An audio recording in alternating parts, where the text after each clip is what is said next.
اختر بونچکا ہو کر، حیران ہو کر، توہین کیسی؟ تجمل اتنی موٹی سی بات بھی نہیں سمجھ سکتے؟ موٹی یعنی چھوٹی سی۔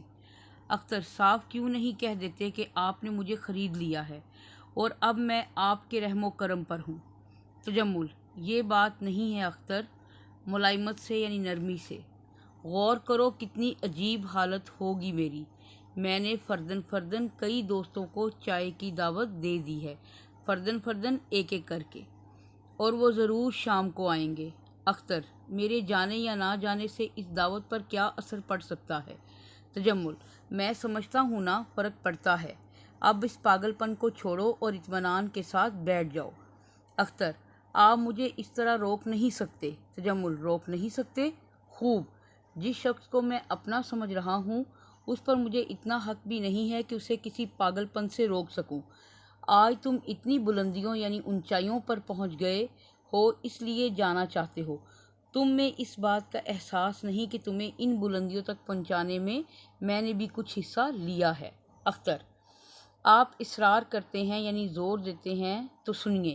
جس اختر کو آپ ایک تنگ و تاریک یعنی چھوٹی سی اور اندھیری کوٹھری سے نکال کر اپنے محل میں لائے ہیں یعنی عالی شان مکان میں لائے تھے، وہ مصور اختر مر چکا ہے، اور جو شخص آپ کے سامنے کھڑا ہے اور جس کے لیے یہ شاندار اسٹوڈیو بنایا گیا ہے، وہ اس کی چلتی پھرتی لاش ہے۔ معلوم ہوتا ہے دورہ بہت شدید ہے، مجھے کسی ڈاکٹر کو فون کرنا چاہیے۔ تجمل جانے لگتا ہے، اختر اس کے سامنے کھڑا ہو جاتا ہے۔ اختر لہجے میں کسی قدر تحکم یعنی حکم لیے ہوئے، ٹھہریے اور سب کچھ سن کر جائیے۔ میں نے اپنی زندگی کی سب سے بڑی حقیقت بیان کر دی ہے۔ تجمل یہ سب سے بڑی حقیقت ہے یا نہیں، اس کا فیصلہ ڈاکٹر کو کرنا چاہیے۔ اختر آپ ابھی تک اسے ایک مذاق سمجھ رہے ہیں، حالانکہ میں بالکل نارمل ہوں۔ نارمل بالکل درست ہوں۔ ابھی تک آپ تصویر کا ایک ہی رخ دیکھ رہے ہیں یعنی پہلو دیکھ رہے ہیں، اور اب اس کا دوسرا رخ دیکھیے، دوسرا پہلو دیکھیے، جو اتنا بھیانک اور اتنا خوفناک ہے کہ آپ کے تصورات یعنی سوچ کا شیش محل، شیشے کا بنا ہوا محل، ابھی زمین بوس ہو جائے گا یعنی زمین پر گر جائے گا۔ گزشتہ یعنی پچھلے 1.5 برس میں جتنی تصویریں میرے نام کے ساتھ اس شاندار محل سے باہر گئی ہیں، ان میں سے ایک بھی میری نہیں ہے۔ تجمل اختر کو گھورتے ہوئے معاملہ اتنی دور تک جا پہنچے گا، مجھے اس کا وہم و گمان بھی نہیں تھا۔ اختر میرا مشورہ یہ ہے کہ اس وقت آرام کرو، تمہیں مکمل آرام کی سخت ضرورت ہے۔ اختر ذرا تحمل سے کام لیجئے یعنی برداشت سے کام لیجئے، مجھے جو کچھ کہنا ہے کہنے دیجئے۔ تجمل تم پاگلوں کی سی باتیں کر رہے ہو، تحمل سے کام خاک لوں یعنی ویسے ہی لوں؟ اختر جب آپ کو پوری حقیقت معلوم ہو جائے گی اس وقت فیصلہ کیجئے کہ یہ پاگل پن ہے یا کچھ اور۔ تجمل یہ پاگل پن نہیں تو اور کیا ہے؟ آخر گزشتہ 2 سال سے تم میرے مہمان ہو، اس دوران میں تم نے کئی تصویریں بنائی ہیں جو شہر کے معزز یعنی عزت دار لوگوں کی کوٹھیوں میں آویزاں ہیں، لٹکی ہوئی ہیں، سجی ہوئی ہیں۔ ان میں سے اکثر میں نے تحفتاً اپنے دوستوں کو دی ہیں۔ یہ سب کی سب تمہاری ہیں، تمہاری اپنی تخلیق ہیں، تخلیق بنائی ہوئی ہیں۔ لیکن آج تم کہہ رہے ہو کہ ان میں سے ایک بھی میری نہیں ہے، کوئی اور سنے گا تو کیا کہے گا؟ اختر مجھے اس کی پرواہ نہیں کہ کوئی اور سنے گا تو کیا کہے گا۔ میرے لیے یہ کشمکش یعنی پریشانی ناقابل برداشت ہو چکی ہے۔ اس خلش نے مجھے بے قرار کر دیا ہے۔ اس خلش نے تردد، فکر یا الجھن بے قرار کر دیا ہے، بے چین کر دیا ہے۔ یہ فریب یعنی دھوکہ اب زندہ نہیں رہ سکتا۔ تجمل فریب؟ آج تمہیں کیا ہو گیا ہے اختر؟ کاش میں کچھ سمجھ سکتا کہ تمہاری اس پریشانی کی وجہ کیا ہے۔ ڈاکٹر کو تم بلانے نہیں دیتے، میں کیا سمجھوں آخر؟ اختر آپ سب کچھ سمجھ جائیں گے، یہ کوئی معمہ یعنی پہیلی نہیں ہے۔ سنیے، جیسا کہ آپ جانتے ہیں آج سے 2 سال پہلے میں ایک تنگ و تاریک گلی کے ایک خستہ اور بدنما مکان میں رہتا تھا۔ تنگ و تاریک، تنگ اور اندھیری گلی کے ایک خستہ یعنی بدحال اور بدنما برا دکھائی دینے والا مکان میں رہتا تھا۔ بہت کم لوگ مجھے جانتے تھے اور جو جانتے تھے انہیں میرے متعلق صرف یہی معلوم تھا کہ میں ایک مفلس یعنی لاچار، کلاش، بالکل جس کے پاس پھوٹی کوڑی بھی نہ ہو اور گمنام اور جو مشہور نہ ہو مصور ہوں۔ میں نے بے شمار تصویریں بنائی تھیں مگر وہ تمام کی تمام کباڑیوں یا نیلام گروں میں پہنچ کر کوڑیوں کے بھاؤ بک چکی ہیں۔ کباڑیوں کا مطلب ہوتا ہے اسٹوڈنٹس ٹوٹا پھوٹا سامان بیچنے والے، نیلام گر وہ جگہ جہاں بولی دے کر چیزیں فروخت کی جائیں، کوڑیوں کے بھاؤ انتہائی سستے داموں۔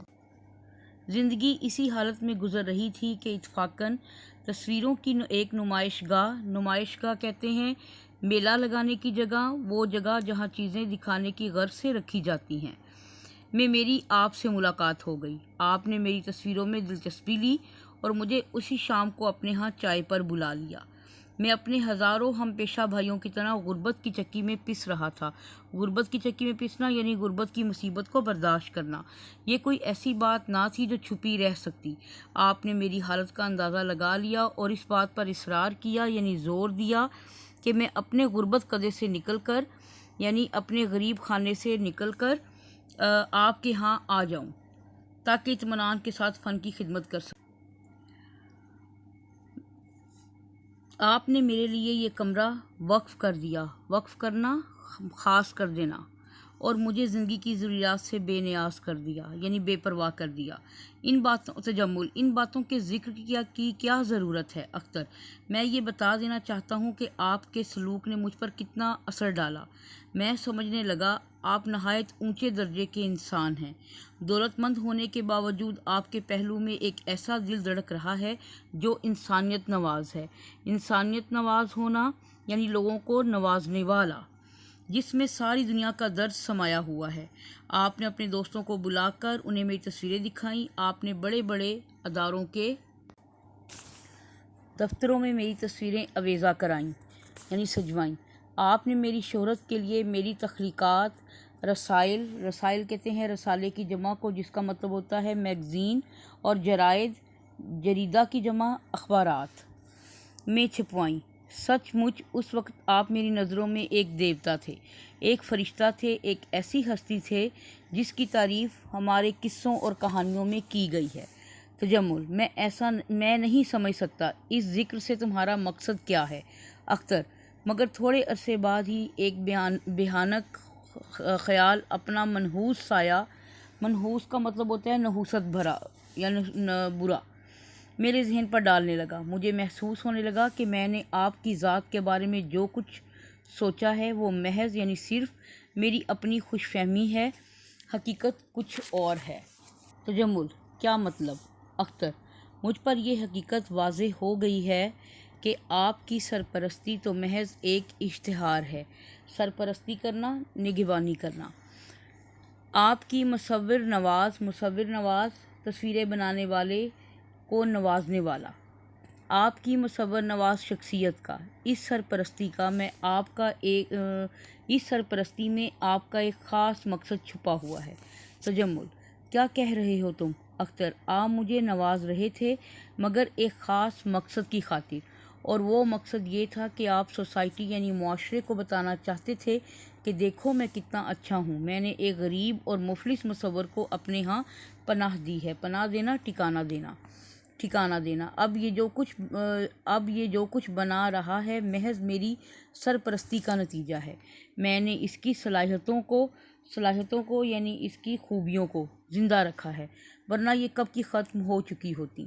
جس طرح بڑی بڑی دکانوں کے دروازوں پر انسانی پیکروں کا مطلب ہوتا ہے انسانی مجسموں کو نہایت خوبصورت اور شفاف لباس پہنا کر انہیں الماریوں کے اندر سجا دیا جاتا ہے تاکہ لوگ ان حسین و جمیل یعنی خوبصورت مجسموں کو دیکھ کر دکاندار کے اعلیٰ ذوق یعنی بہت اچھا شوق اور اس کی شان و شوکت سے مرعوب ہو جائیں۔ مرعوب، روب میں آیا ہوا، ڈرا ہوا۔ اسی طرح آپ بھی اپنی امارت مین امیر ہونے اور اپنی شخصیت کی نمائش کے لیے میری ذات اور میرے فن کو استعمال کر رہے تھے۔ غصے سے: یہ جھوٹ ہے، سراسر جھوٹ ہے۔ سراسر کا مطلب مکمل۔ اختر: اور آپ کہہ بھی کیا سکتے ہیں، مگر بلند آواز سے حقیقت نہیں بدل سکتی۔ آپ کے یہاں میری یہی حیثیت تھی، اور جس وقت مجھے اس کا احساس ہوا، مجھے محسوس ہوا جیسے میری اہلیتوں یعنی صلاحیتوں پر برف کی تہ جم گئی ہو۔ برف کی تہ جمنا، صلاحیتیں دب کر رہ جانا۔ میرے سینے میں بھی ایک شرارہ باقی نہیں رہا۔ شرارہ مین چنگاری،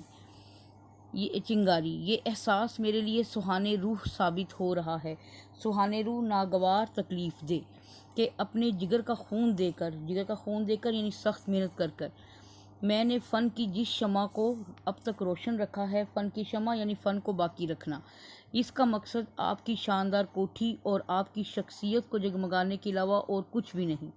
ایک فنکار یہ کبھی برداشت نہیں کر سکتا کہ اس کا فن اپنا اصلی جوہر کا مطلب ہوتا ہے کہ اپنا اصلی ہنر، حقیقی خوبی کھو کر کسی کے لیے محض ایک ذریعہ شہرت بن کر رہ جائے۔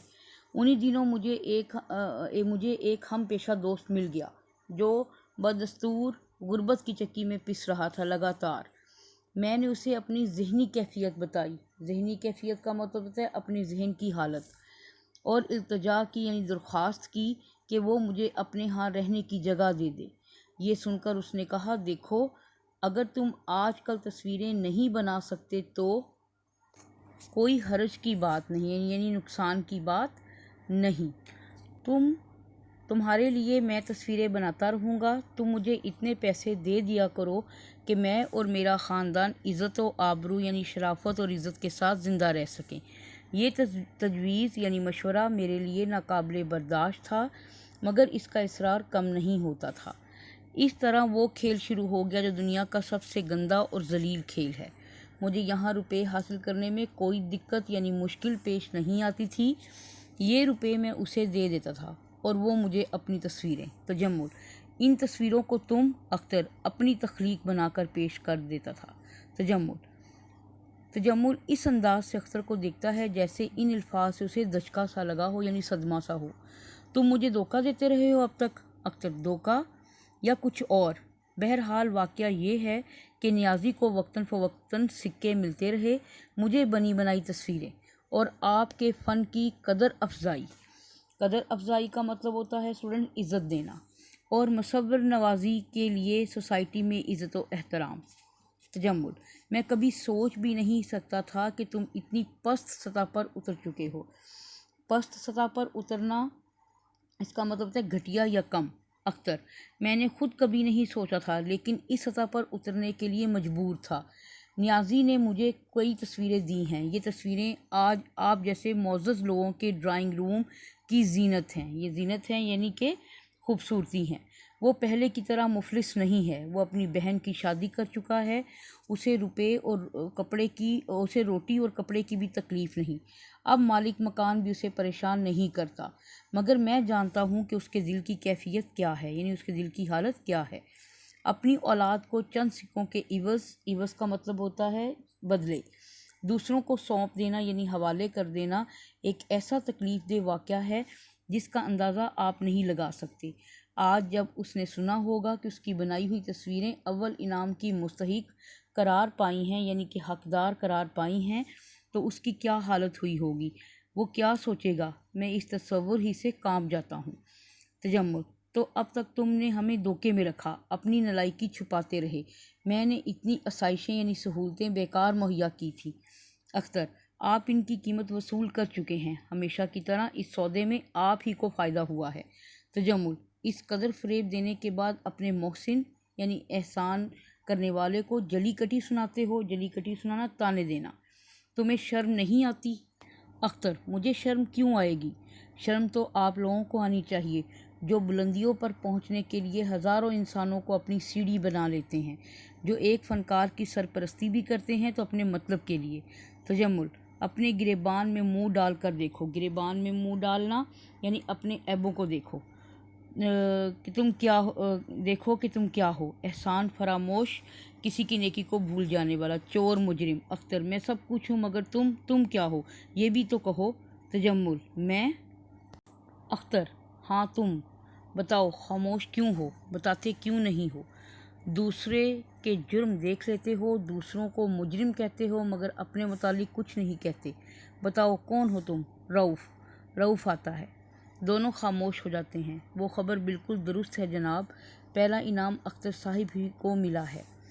یہ رہا اخبار۔ بغل سے اخبار نکالتا ہے۔ آپ دونوں کو اس حالت میں دیکھ کر حیران ہو جاتا ہے۔ تجمل: تم جاؤ اس وقت۔ رؤف: بہتر جناب۔ رؤف دروازے کی طرف جانے لگتا ہے، پھر ٹھہر جاتا ہے۔ اوہ، یاد آ گیا مسٹر اختر، آپ کا کوئی واقف کار یعنی جاننے والا شناسا راستے میں ملا تھا۔ اس نے ایک پیغام دیا ہے آپ کے نام۔ آپ کا کوئی مصور دوست تھا نیازی؟ اختر: ہاں، کیا ہوا اسے؟ جلدی بتاؤ۔ رؤف: افسوس، آج صبح اس نے خودکشی کر لی۔ اختر: خودکشی؟ رؤف: جی ہاں، ہسپتال جانے سے پہلے مر چکا تھا۔ اختر تجمل سے: سنا تم نے؟ ابھی پوچھ رہے تھے میں کیا ہوں۔ اب تو تمہیں معلوم ہو گیا ہوگا کہ تم کیا ہو۔ تم قاتل ہو۔ یہ قتل تم نے کیا ہے۔ تجمل غصے سے گرج کر: بکواس بند کرو۔ یعنی بکواس کا بند کرو کا مطلب فضول باتیں بند کرو۔ اختر: قانون تمہیں کچھ نہیں کہے گا مگر انسانیت کی نظروں میں تم قاتل ہو۔ تم نے 2 قتل کیے ہیں، ایک مصور کے فن کو موت کے گھاٹ اتارا ہے اور دوسرے مصور کی جان لے لی ہے۔ موت کے گھاٹ اتارنا یعنی قتل کر دینا۔ یہ قتل نہیں تو اور کیا ہے؟ اور قتل کیا ہوتا ہے؟ تجمل: نکل جاؤ یہاں سے کمینے پاجی، احسان فراموش۔ پاجی کا مطلب ہوتا ہے گناہ گار یا کمینہ۔ اختر: میری زبان رک نہیں سکتی، میں چیخ چیخ کر کہوں گا، دیکھو لوگو، یہ قاتل ہے، اس کے ہاتھ خون میں رنگے ہوئے ہیں، یہ سوسائٹی کا خوفناک مجرم ہے یہ۔ تجمل: رؤف کھڑے کیوں ہو؟ اس پاجی کو دھکے دے کر نکال دو، لے جاؤ اسے پاگل خانے میں، پولیس کو ٹیلی فون کرو، یہ پاگل ہو گیا ہے، خطرناک پاگل ہے۔ رؤف اختر کو دھکے دے کر باہر نکالنے لگتا ہے۔ اختر چیخ چیخ کر کہہ رہا ہے، تم قاتل ہو، تم نے قتل کیا ہے، میں خاموش نہیں رہوں گا۔ یہ آواز آہستہ آہستہ ڈوبنے لگتی ہے۔ تجمل دائیں ہاتھ کی انگلیوں سے پیشانی کا پسینہ پونچھتا ہے یعنی صاف کرتا ہے اور پردہ گرتا ہے۔ اسٹوڈنٹس، یہ تھا ہمارا ڈرامہ لہو اور قالین۔ بیسیکلی یہ ایک سنجیدہ ڈرامہ ہے اور اس ڈرامے سے جو ہمیں سبق ملتا ہے وہ یہ ہے کہ ہمیں اس ڈرامے میں معاشرے میں موجود ریاکار کرداروں سے روشناس کرایا گیا ہے کہ کس طرح سے جو ہے ایک منافق انسان جو ہے وہ کس طریقے سے اپنی اوپر ایک شرافت کا لبادہ اوڑھ کر لوگوں سے جو ہے وہ لوگوں کے سامنے بہت نیک بنتا ہے، اور جذبوں کا جو اظہار ہے اس کے سلیقے سے بھی ہمیں متعارف کرایا گیا ہے اس ڈرامے کے ذریعے۔ لہو اور قالین، لہو سے مراد یہاں پر غریب لوگ اور قالین سے مراد یہاں پر امیر لوگ ہیں۔ جس طرح قالین کے اندر لہو جو ہے وہ سما جاتا ہے، اسی طرح جو غریب ہیں ان کی محنت کا جو نچوڑ ہے وہ امیر حاصل کرتے ہیں، اور غریب انسان محنت کرتا ہے اور امیر انسان جو ہے وہ اس سے جو ہے وہ فائدہ حاصل کرتا ہے۔ یہ ہمیں اس ڈرامے میں جو ہے یہ بتایا گیا ہے۔